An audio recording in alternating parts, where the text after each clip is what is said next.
But you always got to remember, the box, right? My box, right? You know, who's the leader? Charismatic leader. Does it have a community? What does it do? Who are the major investors?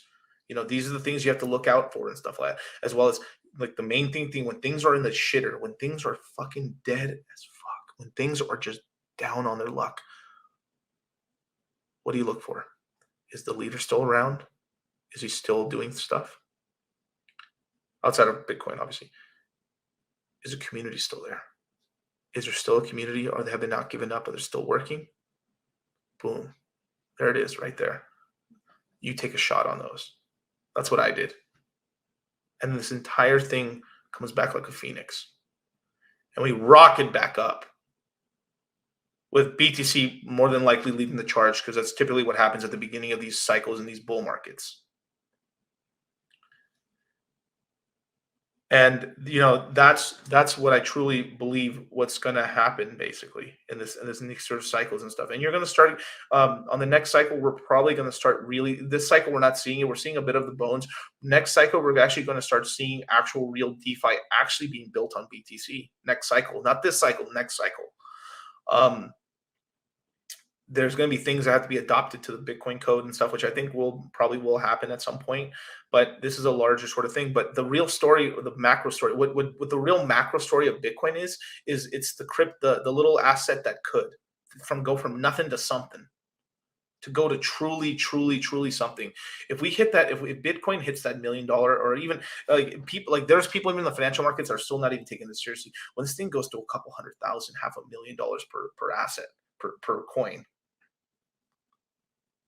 we hit the big leagues, and then we start absorbing other markets' entire economic energy and eating them. And this is where, over these next 10 years, we'll grow very fast. We'll slow down a little bit, and then we'll just gobble up the rest of the world. But we'll still be able to, like through a cycle, you'll still be able to make a 2, 3, 4x on the portfolio. And of course, that's on the larger portfolio, on the larger macro coins. On the other stuff, you're always going to have 10,000x, maybe 5,000x, 1,000x, 100x shit coins that we're going to do really well on. And then some of them will survive and they will be fine. But there's always going to be a speculative market. Even in equities, there's these crazy coins. But like it took equities damn near 80 years to get to the point where like people are like, woo, 20%. Oh my God, we're killing it, you guys. And BTC is the vehicle that we use because it's the story. It has the story because why? Like I keep harping back to the story instead of Bitcoin, the macro story. But what Bitcoin's the macro story is, it's the lotto ticket for most people. What it is, but it's. And you guys are here right now, and you guys are understanding the space, and you're investing. You're getting your toes in GameFi and the Pulse chain ecosystem and all this other stuff and everything like that. Phantom ecosystem. But it's the macro story because it's like if you could have bought a Bitcoin back and blah blah blah blah this, you would have this. Wow, holy crap! It creates the gold rush in a way. And then what did the gold rush do? It ended up creating, this entire sort of like state, and then it bled into the oil fields, and then created in California, basically. If you know how all that jazz worked and stuff like that. So it creates something pretty wonderful, and it improves a lot of lives. And if you think about a macro of Bitcoin, a macro story is like what Bitcoin's doing is it's going to allow people, like there's a large portion of this world that don't have access to financial services at all. They don't have banks. They don't have anything. They can't borrow or lend. And for most of us in the first world, we do have access to some of these things, maybe not to the access that we would like, which is nice. So we're kind of giving ourselves really the top level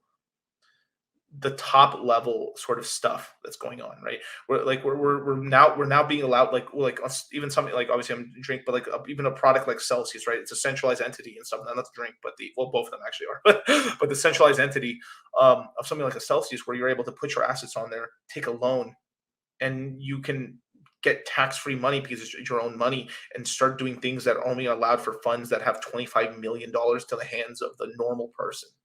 This stuff was not available for.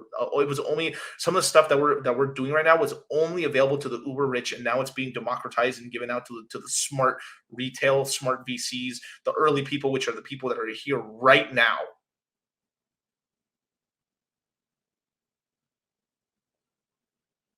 That's incredible. And then we're going to give this to the rest of the world. Is there going to be a bunch of bumps and bruises along the way? Of course. It's never going to be perfect. It's never going to be perfect, and it's going to suck, and there's going to be horrible things, and there's going to be hacks, and there's bullshit. But the world is heading in the right direction, up and to the right, baby. That's where we're heading. I'm an optimist. I'm a glass half full, and that's how I choose to view the world, and that's how I'll always choose to view the world. Doesn't mean that I won't get knocked down sometimes, and I will feel bad, but I'm always going to end up and going in right. You want to be a 1%er? You're here now. You're a 1%er. Because there's probably like 2-3% of the population of the world that's in cryptocurrencies, and like 80% of them are bullshitting with less than $1,000. So you got more than $1,000, you're already in the top 20%. And if you're already wheeling and dealing on multi chains and stuff like that, and investing in this and this, getting into sacrifice phases, buying this on Uniswap, if you're wheeling and dealing, then you're fucking in. You're a 1%er, dudes. You're 1%ers.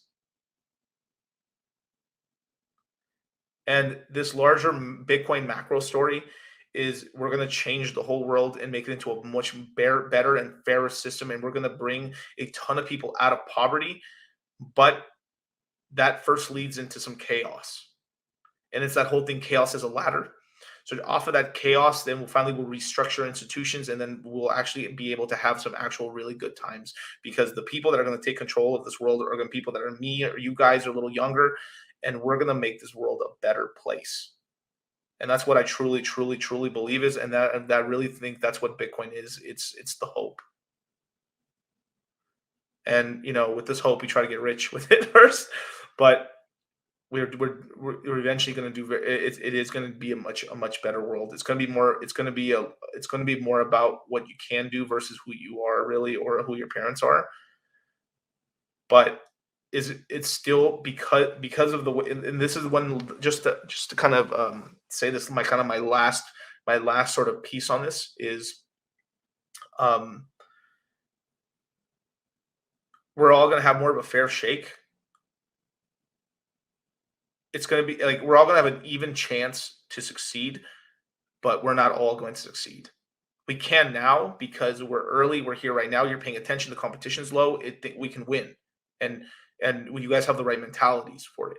But what's going to happen in the future is, the way these systems, the way the world is the way it is. Why there is in sort of these pyramids and stuff where like the 1%ers, the 5%ers, is because of how the biology is of males and females at the end of the day. And like I think most of the people, and even in economics, don't really understand this, because and even in demographics, really, and you think in demographics about boys and girls and stuff like that, about kids and babies, is because the way this thing works is, you know all women want to be with, like, well, typically men and women want to be with the top 20% of the population, right, in terms of looks, money, this prestige, and all that jazz. And that means like not everyone can be. So it's a sort of thing where you're gonna have a lot of winners, you're gonna have some people losers, but at the end of the day, the whole system is better at the end of the day. But even with the better system, you're still gonna have classes of, like, this person's more famous than me than not famous than me, because we intentionally group ourselves in that way to compete, so we can, for the attention of females, basically, for the and it just is what it is, you know and unless we change human nature to, like, not be like that, not be hypergamous and stuff like that, in terms of always trying to be